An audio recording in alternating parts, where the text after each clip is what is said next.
Hey there, traveler, I'm your Uncle Sebastian. Tonight, we're heading to ancient Egypt, a place with pyramids, powerful rulers, and one of the most unusual beliefs you'll ever hear. They didn't just like cats. They worshipped them.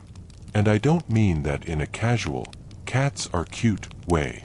I mean, they truly believed cats were sacred, holy, protected by law. If someone killed a cat, even by accident, they could be put to death. No trial, no questions. Just gone. Why? What made cats so important? Part of it was practical. Cats protected food supplies by hunting rats and snakes. That was a big deal in ancient times. But over time, the Egyptians started seeing cats as something more. They believed cats were connected to the gods, especially the goddess Batet. She was often shown as a woman with the head of a cat. People thought cats carried part of her spirit. So, when a cat lived in your home, it wasn't just a pet. It was almost like having a little piece of the divine sitting by your fire. But here's the strange part. People also feared cats. Not just respected, actually feared them. Because cats acted in ways humans couldn't always explain. They were silent, smart, and seemed to know things. That made people uneasy. And when something makes us uneasy, sometimes we try to turn it into something sacred, something we can control. So tonight, let's explore how an ordinary animal became a symbol of power, mystery, and fear, all in the land of the Nile. Let's begin with a simple image. You're in a home in ancient Egypt, maybe around 1400 BCE. The walls are made of sun-dried brick. The air smells faintly of bread, grain, and clay. There are no phones, no clocks, no glowing screens. Life moves with the sun. And in this house, curled up near the doorway or perched on a ledge, is a cat. It's not chained or fenced in. It comes and goes as it pleases. The family might give it a name, but whether the cat answers is another matter. Still, it stays. That alone means something. In ancient Egypt, cats weren't just tolerated, they were welcome. Almost every household had one. Some were wild strays that decided to stay. Others were raised in the home from birth.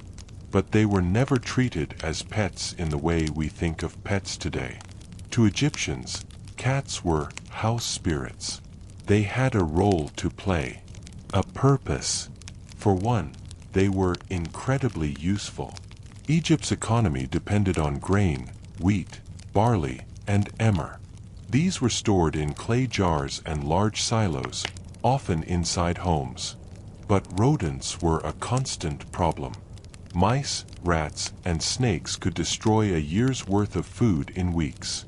Cats were the perfect solution. Without needing training, they hunted the pests naturally. Fast, quiet, and efficient.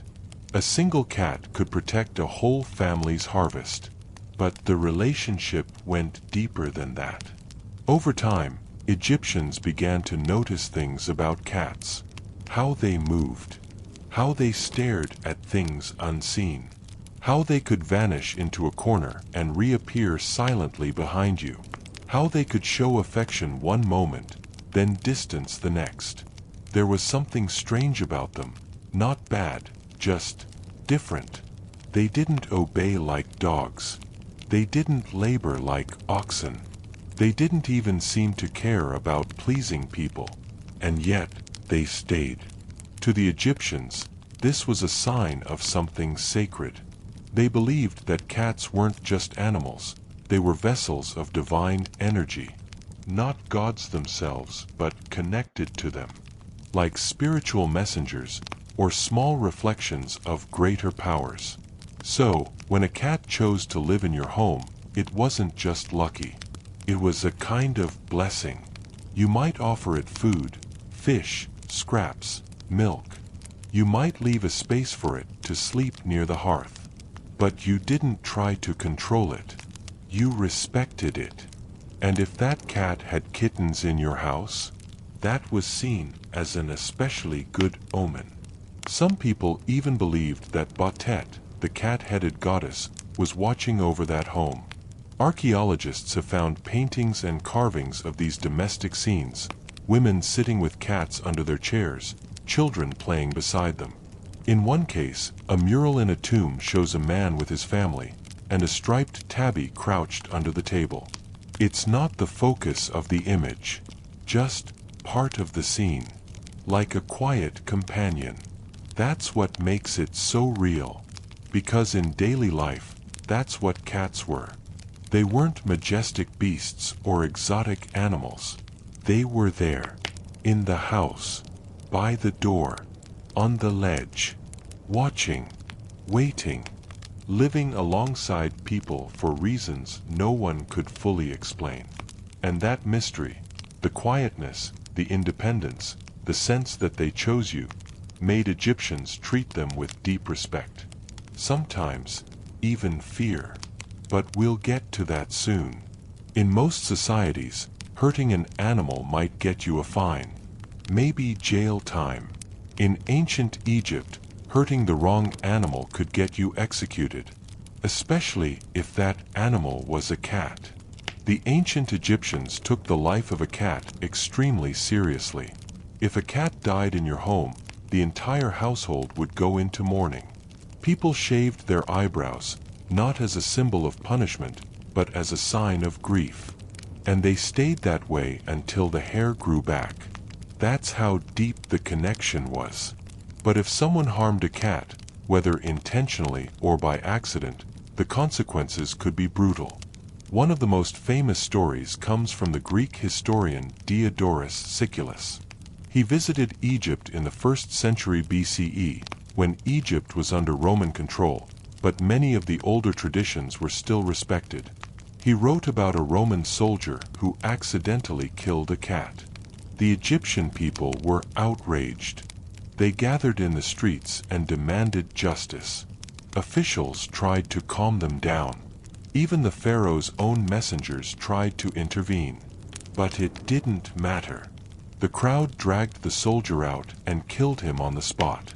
No one was punished. Not a single person. That's how sacred cats were. Not even Roman authority could override it. This wasn't a one-time incident. There are multiple accounts of similar situations. In fact, many ancient writers warned visitors to Egypt, don't touch the cats. Don't feed them strange food. Don't scare them. And whatever you do, don't injure one, because it might be the last thing you ever do. The law itself wasn't always clearly written, not like today's codes and books.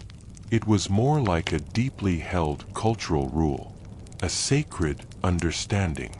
Killing a cat wasn't just a crime against the state, it was a crime against the gods. Some scholars believe the fear of harming cats came from a mix of religious respect and practical gratitude. After all, cats helped protect food, prevent disease, and guard homes. But the punishment, that came from something deeper, something emotional. People didn't just fear divine punishment, they feared their neighbors, their community. The idea that you could be the reason a divine creature died was unthinkable, and the people wouldn't let you forget it. In modern times, we sometimes joke that cats rule the house. But in ancient Egypt, that wasn't a joke. It was reality. And the message was clear: if a cat trusts you enough to live with you, you'd better treat it with respect. Because if you didn't, the gods, and your neighbors, might treat you like a criminal, or worse. Before they became sacred, before temples were built in their honor or people were punished for hurting them, cats were just animals that earned their place in the Egyptian home the hard way, by protecting it. Ancient Egypt was a land of abundance, at least along the Nile. Every year, the river would flood, and the land around it would bloom with crops: wheat, barley, lentils. These were stored in baskets and sealed jars, sometimes in large clay silos that families kept in their homes. But wherever food was stored, other creatures followed. Mice, rats, even venomous snakes. Pests were more than a nuisance, they were a threat to survival. They could ruin harvests, spread disease, and make entire households go hungry. That's where the cat came in. Cats were hunters. Silent, precise. They didn't need training. They didn't bark or draw attention. They simply watched, waited, and struck. A single cat could protect a household's food supply better than most tools or traps. People noticed.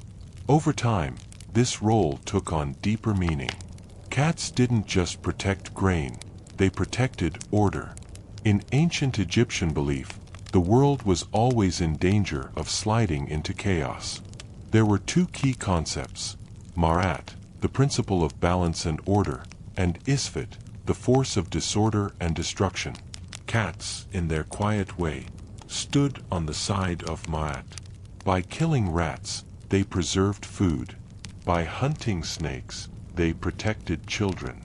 By staying close to the home, they became a kind of guardian spirit. Some Egyptian texts even compare them to warriors. One story tells of the sun god Ra, who sends a feline form, a cat, to defeat a giant serpent named Apophis, a symbol of chaos. The cat wins. Order is restored. It's no surprise, then, that many households began leaving out food for cats.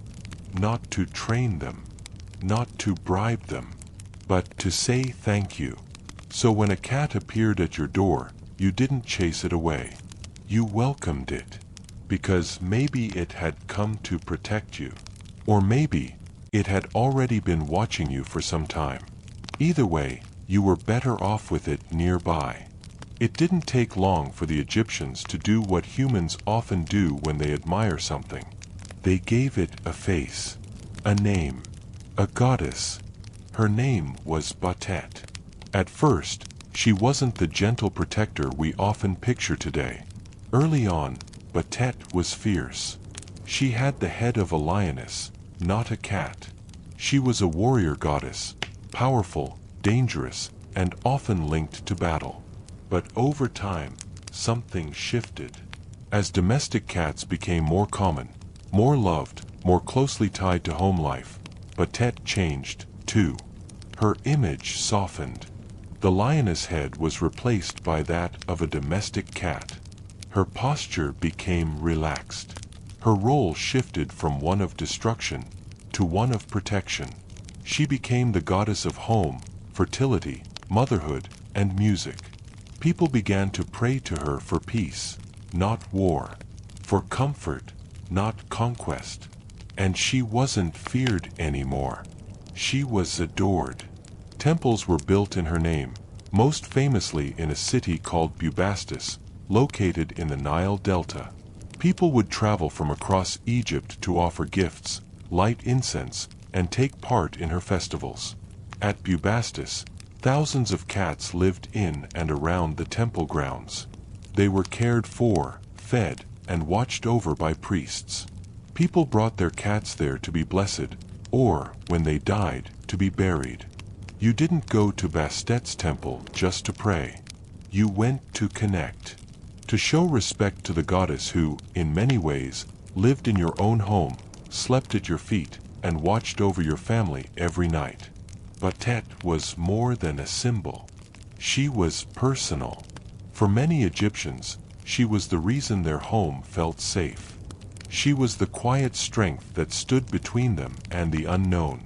Just like the cat. By the time Bastet's worship had fully developed, cats were no longer just animals that lived in homes. They had become sacred symbols. Walking, breathing links between people and the gods. And in one city in particular, that belief turned into something far bigger.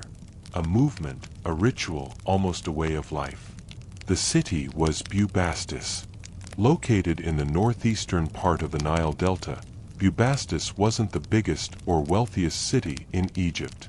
But it had something no other city had, the main temple of Batet. And it had cats.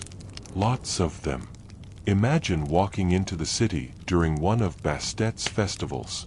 The streets are lined with palm leaves. Musicians play flutes and drums.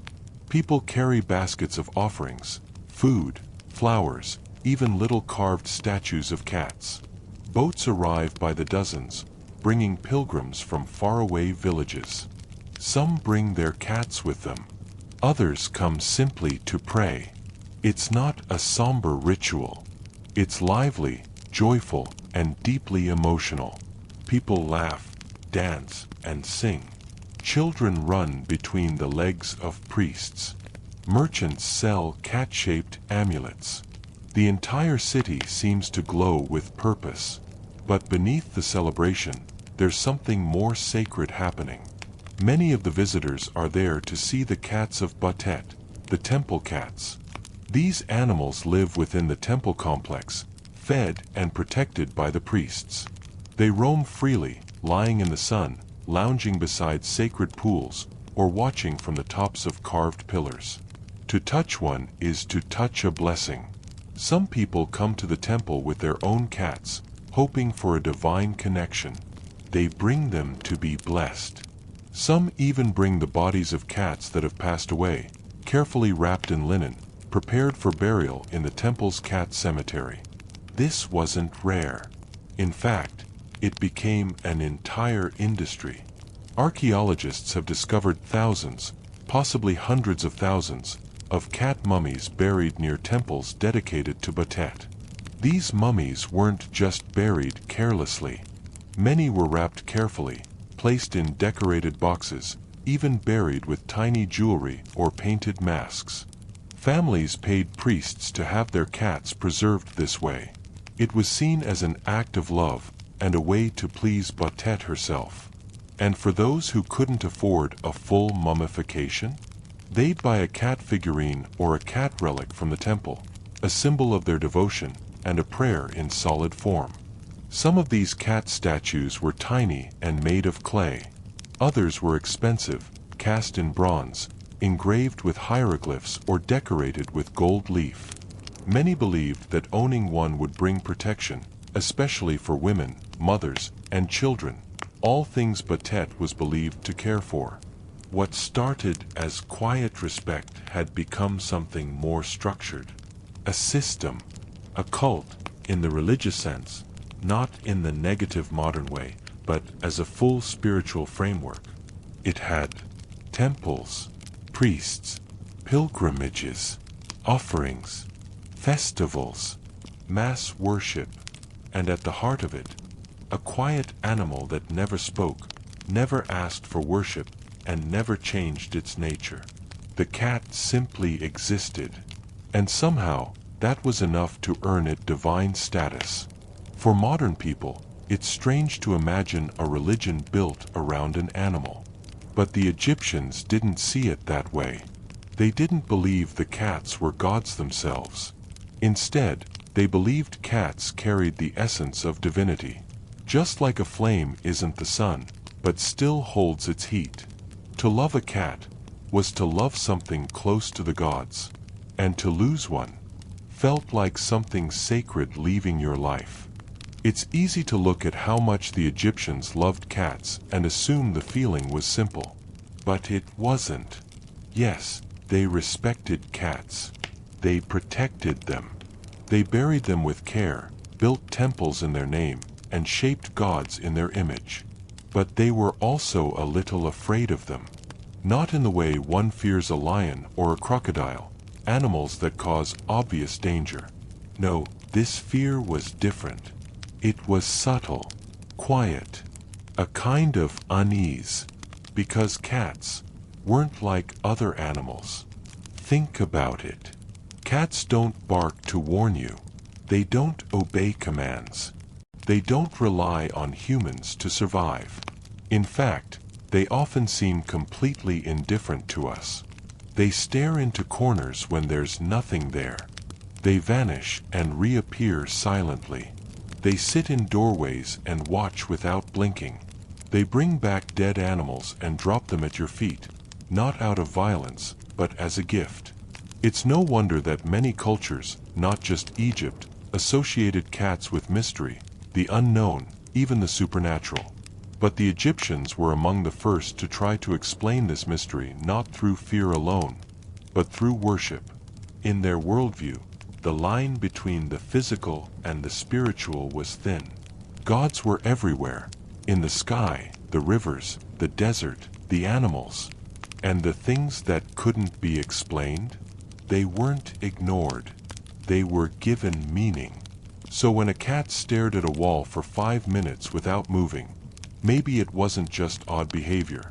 Maybe it was watching something you couldn't see. When it brought a snake to your doorstep, maybe it wasn't just instinct. Maybe it was protecting you from chaos. And when it walked away from someone, maybe that meant something, too. This uncertainty created reverence and fear. The Egyptians believed cats could see the unseen, that they could move between worlds. That Batet wasn't just the goddess of home and fertility, but also a guardian against evil spirits, especially ones that came at night. Cats became protectors not just of grain or children, but of souls.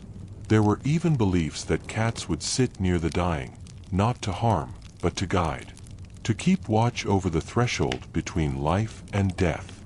The fact that cats seemed to know when to appear and where to be was unsettling, but also comforting. Fear and worship are often closer than we think. The Egyptians didn't build temples because cats were cute. They did it because cats were powerful in ways they couldn't fully explain. And when humans feel powerless, they look for something to believe in. They turn the mysterious into the sacred. They tell stories. They build rituals, not to control the mystery, but to live with it. That's what the cat represented in Egypt, a living mystery, a quiet presence, a shadow that never fully gave away its secrets. And maybe that's why even today, thousands of years later, we still feel something when a cat stares too long at nothing at all. Ancient Egypt was full of sacred animals. Crocodiles were worshipped in honor of Sobek, the god of strength and fertility. Bulls were symbols of Apis, tied to life, death, and kingship. Even ibises, long-legged birds with curved beaks, were associated with Thoth, the god of wisdom. But all of these animals had something in common. They were respected from a distance. Crocodiles were kept in pools inside temples. Bulls were chosen carefully and raised with care, but only certain bulls were considered sacred. Ibises were not household companions. They were symbols more than they were friends. Cats were different. Cats lived in the home. They shared beds. They brushed up against children. They hunted in your granary and curled up by your cooking fire. And yet, they were still worshipped as divine. That's a rare thing in history, to be both intimate and untouchable. This created a kind of contradiction. If cats were so holy, why were they allowed to roam so freely? If they were so personal, beloved members of the household, why were people afraid of upsetting them? The truth is, ancient Egyptians didn't see this as a contradiction at all. In fact, it made perfect sense. They believed that the divine could be present in daily life. Not locked away in temples, not distant or unreachable, but walking around the house. Watching, choosing. A cat's independence, its silence, its refusal to obey commands, all of that only reinforced the idea that it had power. You couldn't control a cat. You could only earn its presence. Some sacred animals in Egypt were chosen and raised by priests. Bulls, for example, were selected at birth based on specific markings. They lived in isolation. When they died, they were buried with gold, wrapped in linens, and given enormous tombs. But no one brought a cat to the temple to be made divine. It was the cat's decision to stay in your home, The cat made you feel chosen. That gave them a kind of spiritual authority that even bulls didn't have. You might own a field. You might raise oxen. But you didn't own a cat. You lived with one, if it allowed you to. This closeness made the fear even more real. It wasn't fear of violence. It was fear of doing something wrong, of offending something holy without even realizing it. Imagine knocking over a jug of water. It startles the cat. It runs away and doesn't return for days. Is that just bad luck? Or a sign you've lost favor? What if your neighbor's cat dies and yours lives? What does that mean? What if your cat refuses to enter a certain room, even when you call? In a culture that valued signs and symbols, these little behaviors mattered. People watched. They noticed. They told stories. And over time, those stories became beliefs. And those beliefs became rituals. So the contradiction that cats were both loved and feared wasn't really a contradiction at all. It was a relationship, a daily, living, emotional bond between people and animals that carried the weight of religion, culture, and mystery. To the Egyptians, cats weren't just sacred animals. They were mirrors, quiet, sharp-eyed reflections of something bigger than themselves, and maybe bigger than us. By now, it's clear that cats in ancient Egypt weren't just animals. They were companions, protectors, even sacred presences in the home. But what happened when a cat died? That's where one of the most unique and complex parts of Egyptian history comes into focus. They mummified them, not just as a curiosity, not as art, but as a serious ritual act, something deeply tied to belief, grief, and the afterlife. In Egyptian tradition, death wasn't the end of life. It was a transition, a journey into another world, one filled with challenges, gods, and judgment. Humans prepared for this journey carefully. They were buried with amulets, food, spells, and items they might need in the next world. The process of mummification was a way to preserve the body for that journey.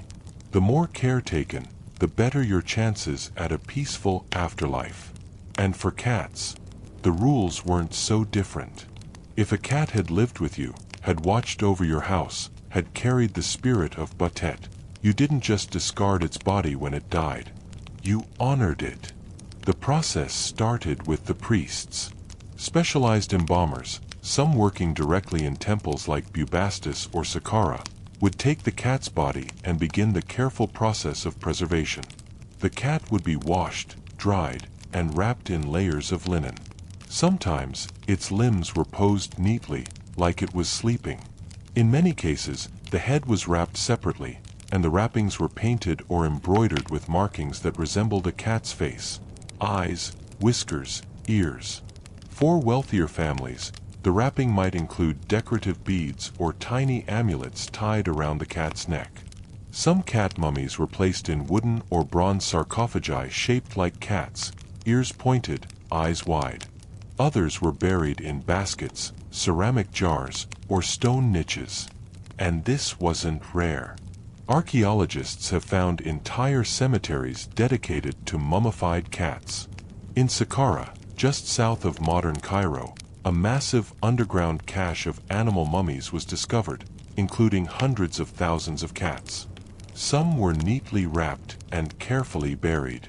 Others, unfortunately, were prepared quickly, likely to meet growing demand from worshippers. That's because cat mummification had become not just a ritual, but an industry. As Bastet's popularity grew, people from all walks of life wanted to offer something sacred at her temple. But not everyone could afford a personal sacrifice or a bronze statue. So they purchased cat mummies from temple vendors.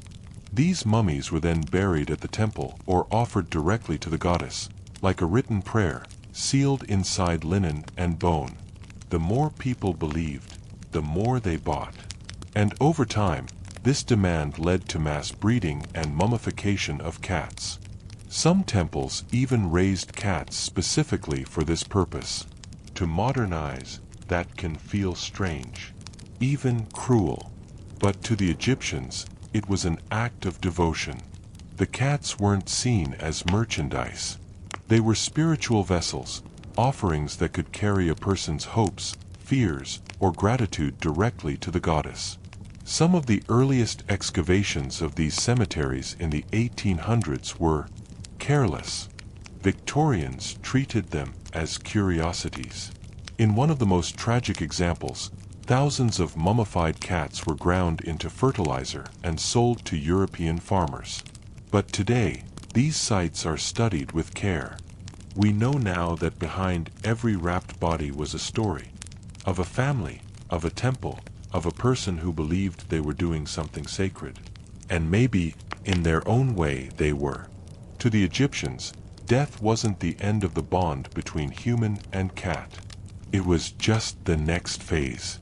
And through careful hands, linen wraps, and quiet prayers, that bond could last forever.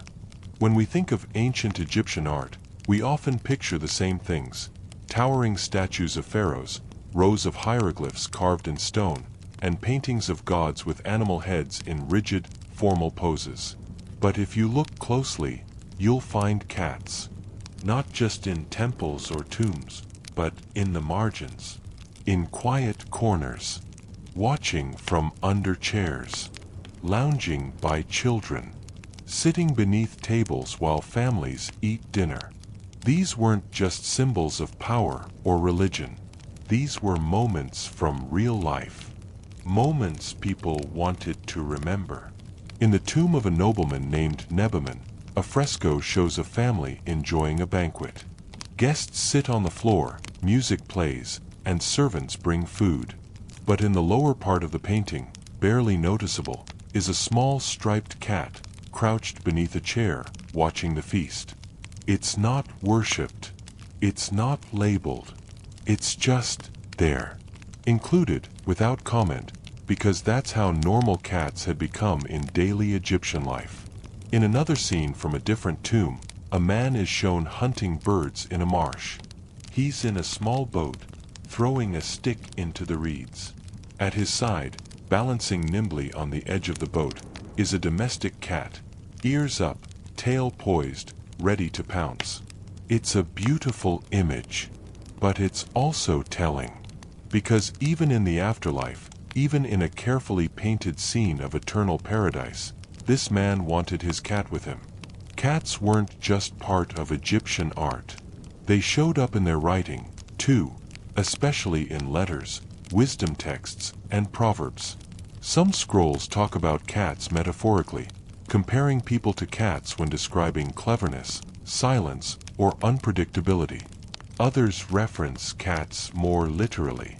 A few letters between scribes mention cats that belonged to the household. One refers to a scribe being late to work because his wife was looking for a missing cat. It's strangely relatable, even across 3,000 years. Cats also appear in religious texts, particularly in stories involving Batet and the sun god Ra. In one version of the myth, Ra sends a sacred cat to destroy a great serpent named Apophis, a creature that tried to devour the sun. The cat kills the serpent and saves the world from eternal darkness. It's one of the earliest examples of a cat being cast as a hero, not just a pet or a pest control solution, but a divine agent acting to restore balance. And it mirrors the way Egyptians viewed cats in real life, as protectors of the home, yes, but maybe also as protectors of something bigger. What's striking is how tender many of these images are.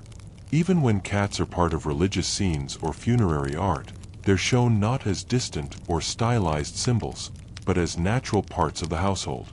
Lying in a lap, nuzzling a child, watching quietly from a corner. In a culture known for its formality and symbolism, these glimpses of daily affection feel deeply human.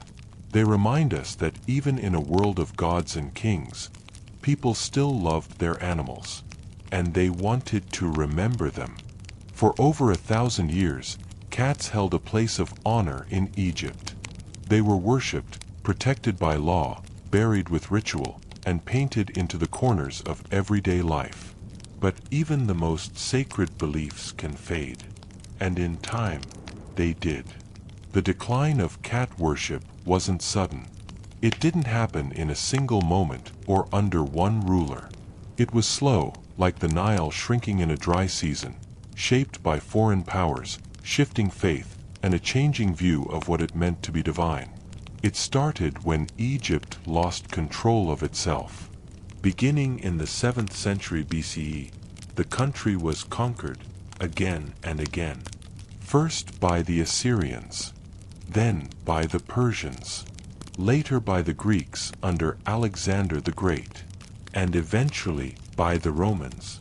Each new empire brought new beliefs, new gods, and new ideas about power. To the Persians, animals like dogs were more highly valued than cats. The Greeks admired Egyptian customs but didn't share the same reverence for cats. The Romans brought their own gods and their own ideas about which animals deserved symbolic status. The temples to Batet were still there. People still came. But things were shifting. The tone was quieter. The offerings less frequent. The festivals smaller. And then came the biggest change of all. In the 1st century CE, Christianity began spreading across Egypt. At first, it was a minority religion, quietly followed, often persecuted. But by the 4th century, it had become the dominant faith. Christianity didn't just bring a new God, it brought a new way of thinking about gods in general.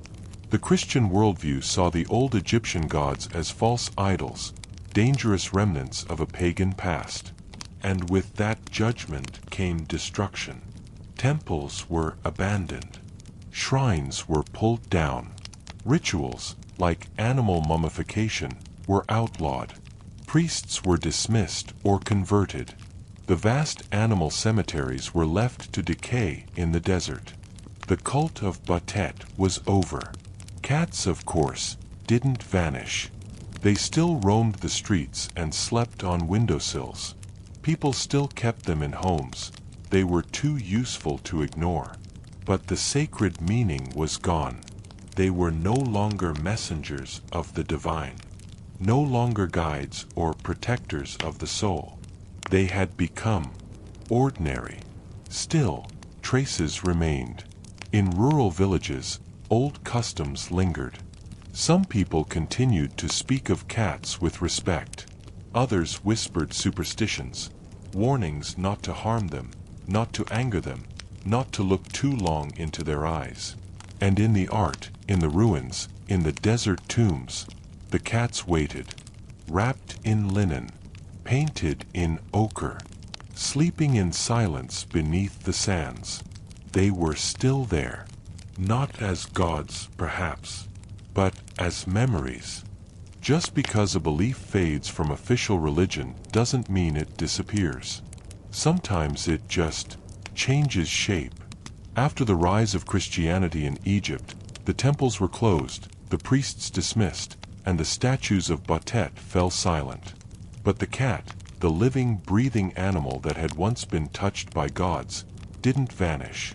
It lingered, and so did the way people felt about it.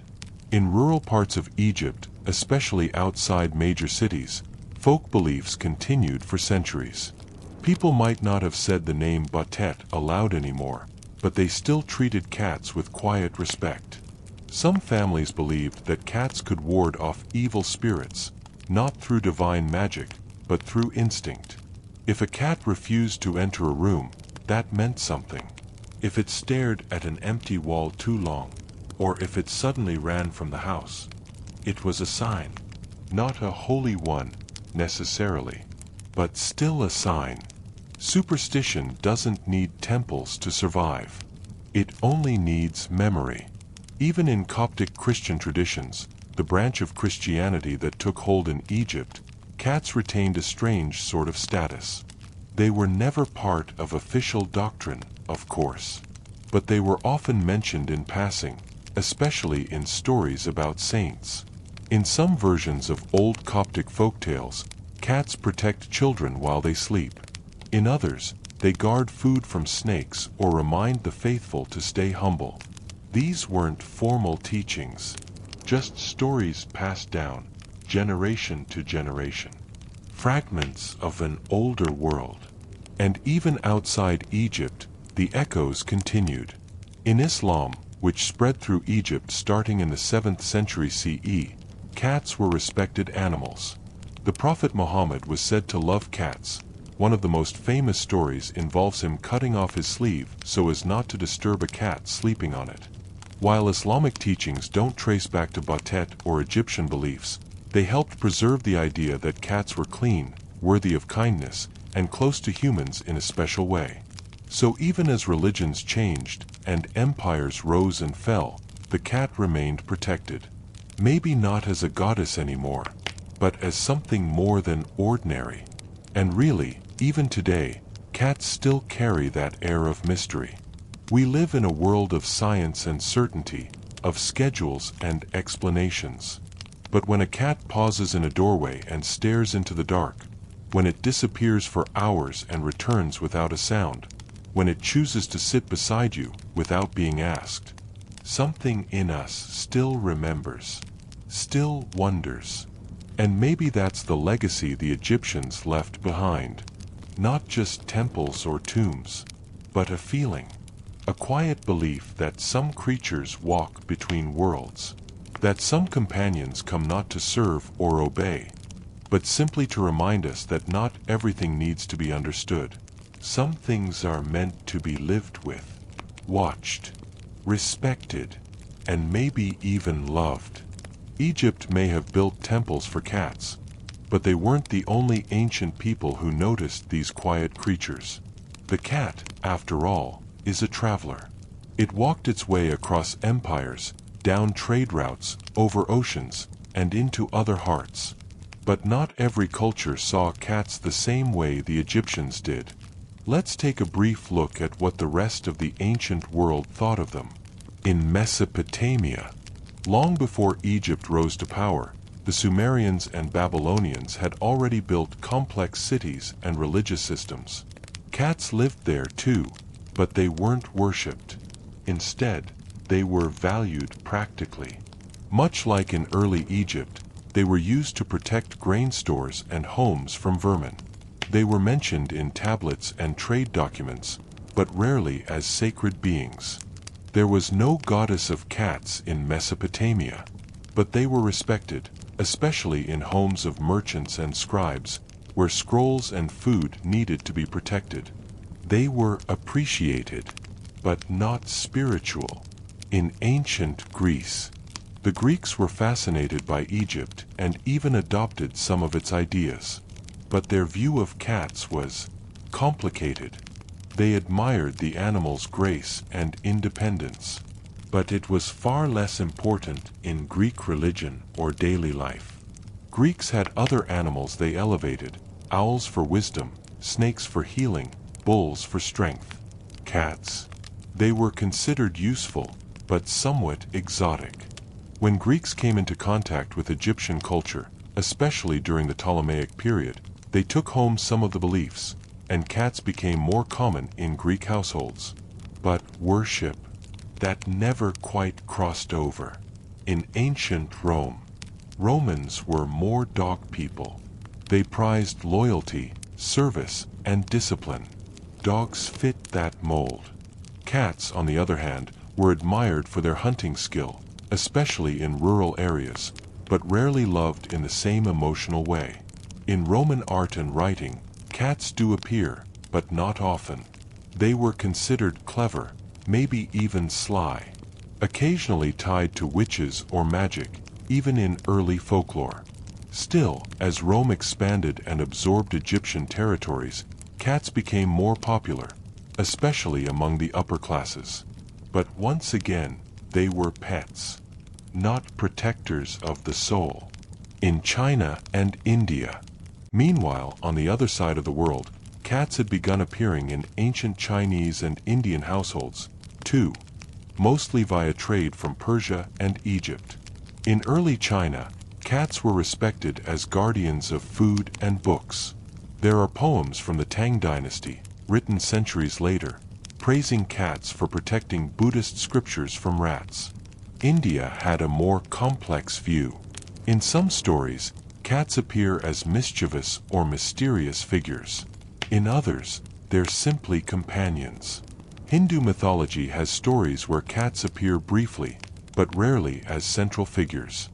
No cat gods, no temples, but still, an appreciation of their presence.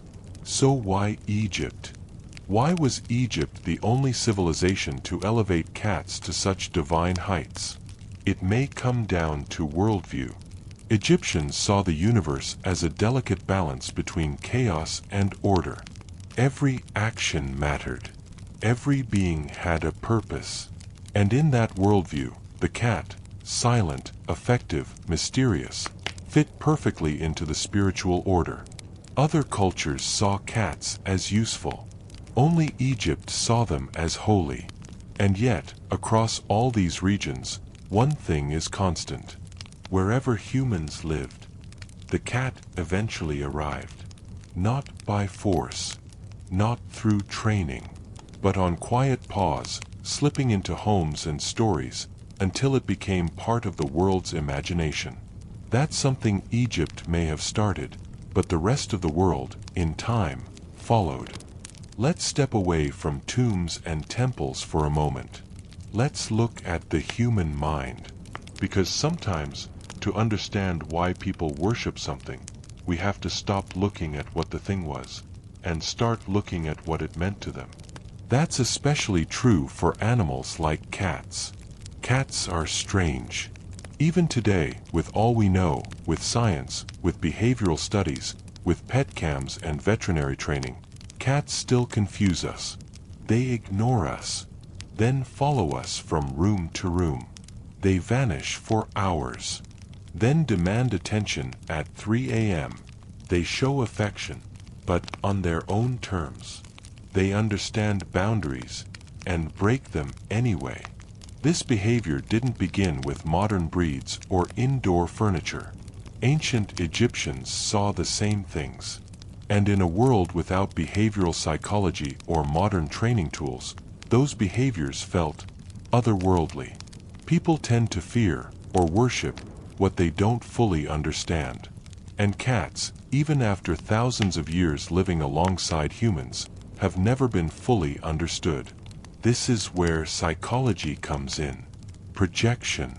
Humans project emotions onto animals all the time. We see loyalty in dogs, wisdom in owls, trickery in foxes. With cats, we often project mystery. A quiet cat staring at a wall can feel like it knows something we don't. That feeling, even if it's irrational, creates meaning. And once you assign meaning to behavior, it becomes symbolic. In Egypt, that turned into religion. The unpredictable mind. Cats don't follow commands. That matters more than we realize. Human beings love patterns. We look for them constantly. In behavior, in nature, in the stars. Predictability makes us feel safe. Cats violate that.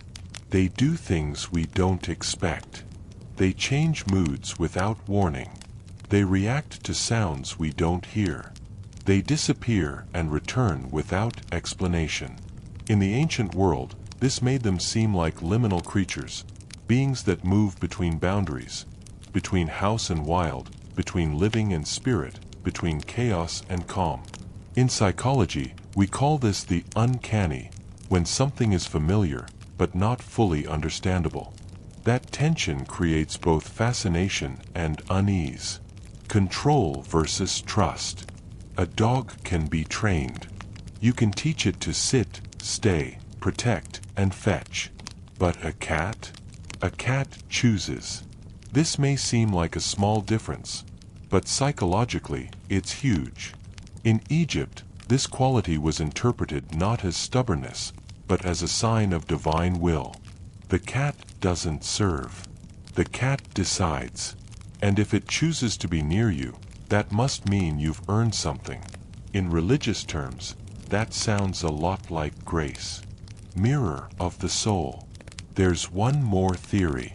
Some believe cats reflect something back at us, a version of ourselves we can't always access. Independent, watchful, silent, curious, patient, sharp. Traits we admire, but don't always understand. To live with a cat is to live with a mirror, one that doesn't flatter, doesn't respond on command, and doesn't explain itself. For the Egyptians, who lived in a world full of signs and gods and omens, that was all the proof they needed. The cat wasn't just an animal, it was a message. To the ancient Egyptians, death wasn't the end. It was a transition, a journey through dark, sacred places toward a new kind of existence. And like any journey, it required help, spells, offerings, and companions to guide the soul. For many Egyptians, cats were part of that. Not just in life, but in the afterlife too. In Egyptian belief, the soul had to pass through many challenges before reaching peace. It might face dangerous spirits, judgment by the gods, or even deception. Every stage of that journey required protection, not just from weapons, but from chaos.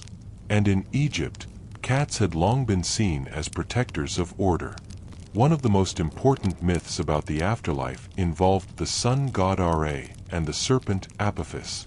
Each night, Ra traveled through the underworld, a dark, winding path filled with danger. And every night, Apophis tried to stop him. The serpent represented pure chaos, threatening to destroy light, life, and balance. But Ra had help. In many versions of the story, he was defended by a cat, sleek, sharp, and fearless. Sometimes this cat was said to be Batet in disguise. Other times, it was a symbol of divine power. Either way, the cat defeats Apophis, cuts him down, restores balance, and the sun rises again. This myth wasn't just a story about the gods. It was a symbol of what the human soul went through, facing fear, resisting destruction, and making it to the next world. And if a god needed a cat to survive that journey, maybe people did too. That might explain why cats appeared in tombs, in paintings, in carvings, sometimes walking beside the deceased, sometimes sitting calmly under a table, sometimes curled in the corner of a banquet scene where the dead were shown celebrating their eternal life. Their presence was quiet, but constant. They weren't guiding the soul like Anubis. They weren't judging it like Osiris.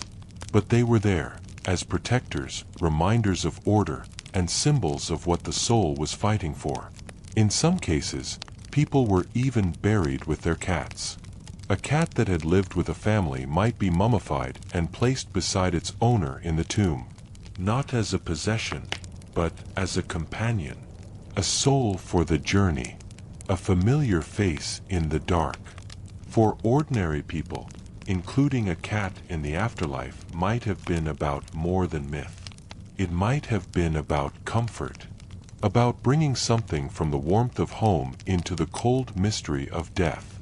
Just like we might place a photo or a personal item in a loved one's casket today, the Egyptians simply used linen and silence. So while cats never became judges of the dead, they became quiet witnesses, protectors of the light, preservers of the bond between the living and whatever comes next. When we talk about history, we often lean on big things, monuments, rulers, temples, gods. But sometimes, the most meaningful truths are found in the smallest places. A faded letter, a scratched line on a pot, a mural where a cat curls under a chair, not as a symbol, just as a presence. These quiet traces are where we really hear the voices of the people who lived alongside cats, not as worshippers, not as priests, but as humans who simply loved their animals. In a few rare cases, archaeologists have found personal letters from ancient Egyptians mentioning cats. Most of these come from workers, scribes, and middle-class families, the kind of people who didn't build temples, but built the homes and towns around them. One such letter, written on papyrus, was from a man explaining why he was late returning to work. His excuse? "My wife was searching for the cat. It has not come home, and the children are crying." There's no poetry in it. No religious explanation. Just a man trying to help his wife find the family cat. It's incredibly ordinary, and that's what makes it powerful. In another case, a scribal apprentice carved a brief line on a limestone shard, practicing his hieroglyphs. Alongside his lesson, he added, "The house cat sat on my scroll again." Thousands of years later, people are still posting the same complaint online. Beyond letters, we find emotion in funerary inscriptions. Some tombs include cats by name, or small notes about their personalities. One tomb, belonging to a woman of moderate status, includes an image of a cat at her feet, with the caption, "She who was never alone." The phrase doesn't name the cat, but it implies everything. There are also cat names preserved in statue bases and clay tags. Some of the names are surprisingly modern. Nefer, meaning beautiful. Myo, meaning cat or little meower. Taji, possibly secret or soft. Nejum, meaning sweet one. We name animals because we bond with them. The Egyptians did, too. Even when those names weren't written in stone, they were spoken, whispered, sung. What we learn from these fragments isn't just that cats were loved. We learn that love is ancient. The way a family panics when their pet goes missing. The way a child cries when a cat is sick. The way someone carves a name into a jar because it mattered. These things aren't new. They're human. So next time you see a cat curling beside someone on a quiet evening, or a person calling softly from the doorway, or a child resting their head on a soft gray paw, remember, that scene has been happening for over 4,000 years. And some of those moments were strong enough to survive in writing. It's easy to imagine worship as something pure, all spirit, no money. But in ancient Egypt, even sacred things had a price. And cats, for all their mystery and grace, were part of a growing economy. By the time cat worship had spread across Egypt, especially during the later dynastic periods, an entire industry had formed around it. It started with temples. At places like Bubastis, Saqqara, and Tel Basta, cat worship wasn't just a matter of prayer. It involved workers, materials, space, and most importantly, money. People came from all over Egypt to visit the temples of Batet. Some came to ask for protection. Others brought cats to be blessed. Many came to bury their cats or purchase an offering. And those offerings, they weren't free. The cat mummification business. As demand grew, temples began breeding cats specifically for mummification. Some historians estimate that millions of cats were bred, embalmed, and buried over several centuries. These weren't wild animals or strays. They were raised by temple attendants in courtyards and side halls, given food and space, and prepared from birth to serve a divine function. When they died, or were euthanized young, a grim truth of the practice, they were mummified and sold as offerings. Prices varied by quality. A simple linen-wrapped cat mummy might cost the equivalent of a day's wages. A deluxe version, wrapped in dyed cloth with decorative beads or placed in a carved wooden container, could cost far more. For poorer pilgrims, small bronze figurines of cats were also sold. These were offered at the temple, or taken home as protective charms. Trade in cat statues and relics. The trade extended beyond mummification. Workshops produced cat-shaped amulets, statuettes, and pendants, made from clay, faience, or bronze. Some were worn around the neck. Others were kept in home shrines. Archaeologists have found mass-produced molds in temple towns, evidence that these items were made in large batches, just like souvenirs. And people bought them not out of habit, but out of belief. If you couldn't afford a priest's blessing, a small bronze cat might still bring comfort. Donations to the temple. Wealthy families gave generously. Some paid for elaborate tombs for their cats, complete with inscriptions and mini statuary. Others sponsored temple repairs or annual festivals in honor of Batet. Temples kept records of who gave what. In some cases, giving to the cat temple wasn't just an act of faith, it was a public gesture, one that earned social respect and spiritual favor. The more you gave, the closer you were believed to be to Batet. This sacred economy had real weight. It created jobs, embalmers, metalworkers, painters, scribes. It funded architecture, temple halls, crypts, statues, and it connected everyday people to the spiritual world in a tangible, visible way. You didn't have to be a priest to honor Batet. You just needed a coin and a cat. Of course, not all of this was pure. Toward the later periods, some embalmers cut corners, wrapping only partial cat remains to save time and materials. Some traders sold fake relics. Some temples may have pushed offerings more aggressively than belief alone required. But even then, people still came. Because beneath the economy, the trade, and the craft, there was still love. And when you believe something is sacred, you'll pay for it. Not because you're forced to, but because it feels worth it. When people think of ancient Egyptian cat worship, they often picture softness, warm sun, temple courtyards, gentle eyes. But there's another side to the cat. One that doesn't curl on laps or quietly guard doorways. One that doesn't purr. The Egyptians understood this duality.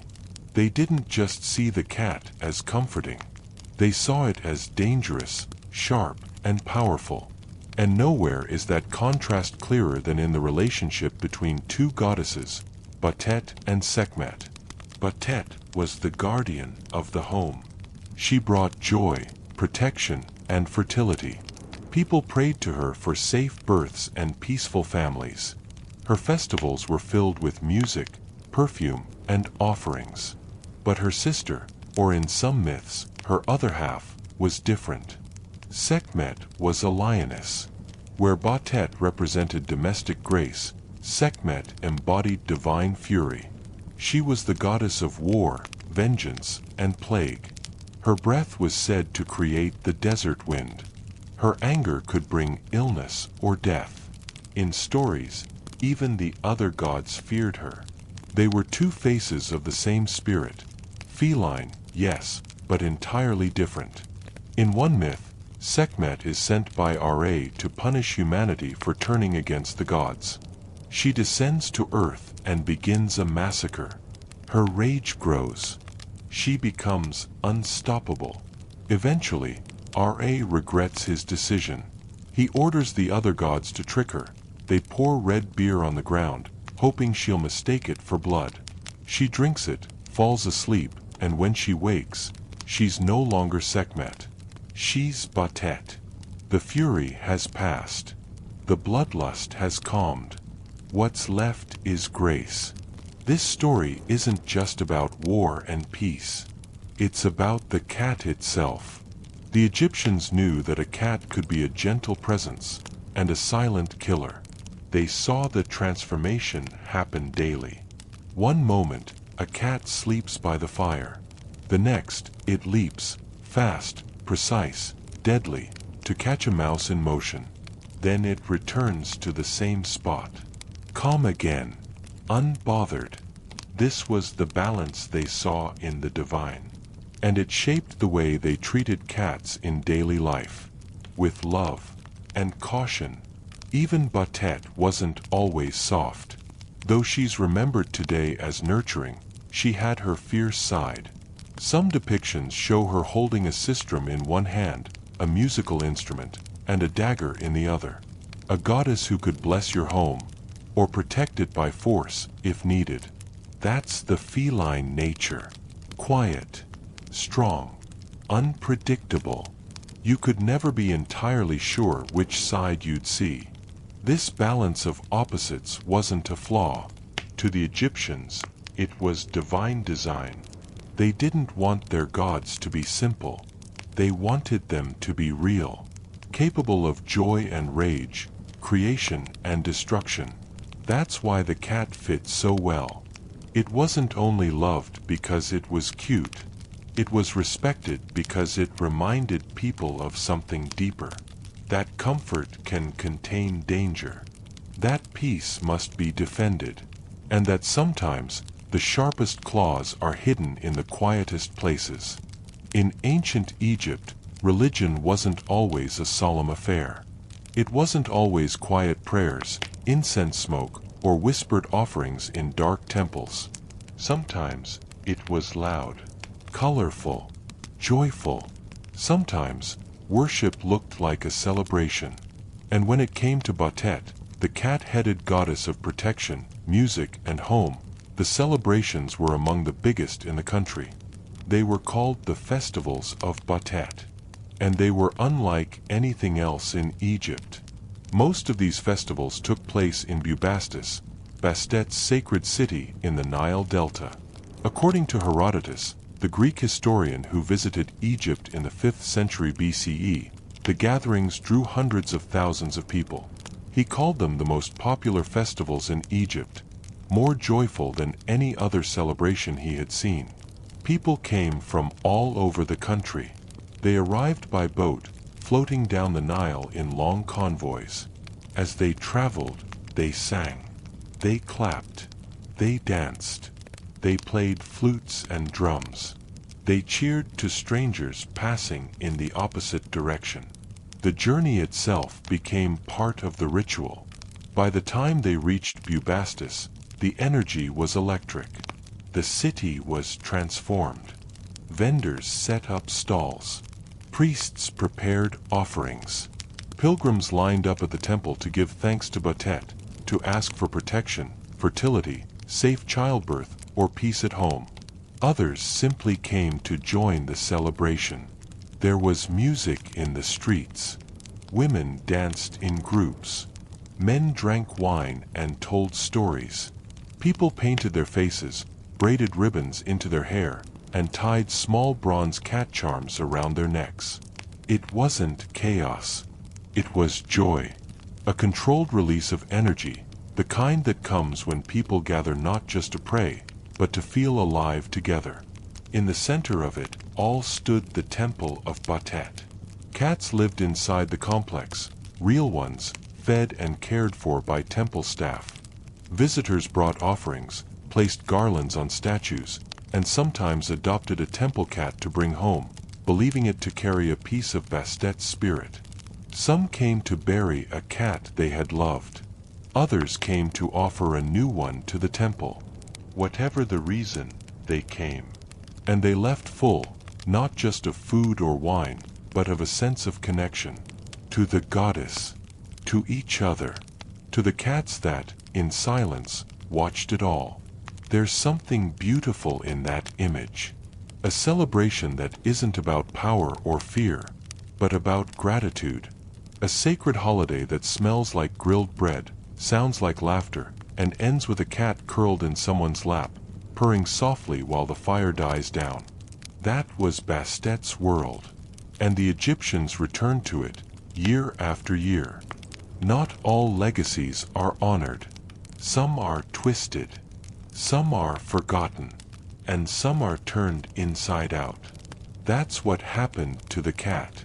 In ancient Egypt, it was sacred, a guardian, a companion, a link to the divine.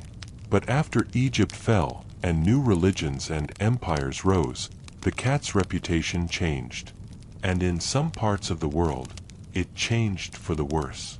It started slowly.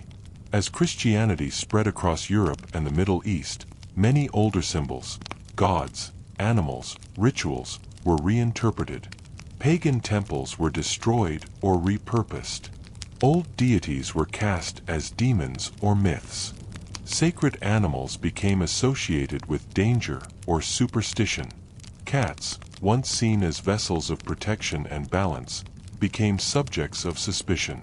Their independence, once admired, was now seen as defiance. Their nighttime habits, once considered mystical, were now thought unnatural. And their silence, their stillness, their unblinking stares, traits that had once made them holy, began to make people uncomfortable. By the Middle Ages in Europe, things had shifted completely. Cats, especially black ones, were now being linked to witchcraft. They were believed to be familiars, animal companions of witches, or even witches themselves in disguise. In some places, people claimed that cats could speak, vanish into thin air, or carry the souls of the damned. None of this was rooted in the real behavior of cats. It came from fear, from folklore, from centuries of religious reshaping. And it had consequences. During periods of intense religious fear, especially in parts of Western Europe, cats were persecuted. They were burned during festivals, drowned in rivers, hunted and killed during witch trials. In England, it became common to hang cat carcasses in walls to ward off evil. In France and Germany, cats were tortured as part of public superstition rituals. It's one of history's more tragic ironies. The same animal that had once been considered a divine protector was now seen as a threat. Not everywhere, and not by everyone, but enough to leave a mark. Some historians even argue that the persecution of cats in medieval Europe contributed to the spread of disease. With fewer cats to control rodent populations, rats multiplied, and along with them, fleas carrying plague. Fear, as it often does, had unintended consequences. Of course, not all regions followed this path. In Islamic cultures, for example, cats remained respected. In Eastern traditions, they were tolerated or even loved. And in modern times, as urban living became more common, cats regained their place, first as mousers, then as pets, then as companions. But the centuries in between left scars. Not on the cats. They never changed, but on the way we see them. Egypt remembered them as protectors. Europe once feared them as omens. And in the quiet spaces between those beliefs, the cat simply continued being itself, walking where it pleased, sleeping where it liked, waiting for us to catch up. It's been thousands of years since the first Egyptian drew a cat on a wall. The temples are ruins now. The statues are worn. The linen wrappings have turned to dust. And yet, the cat remains. Not just in the streets or the homes. Not just in the way they curl beside us or follow us quietly from room to room. They remain in our imagination. In stories. In symbols. In that strange feeling we get when a cat stares a little too long at something we can't see.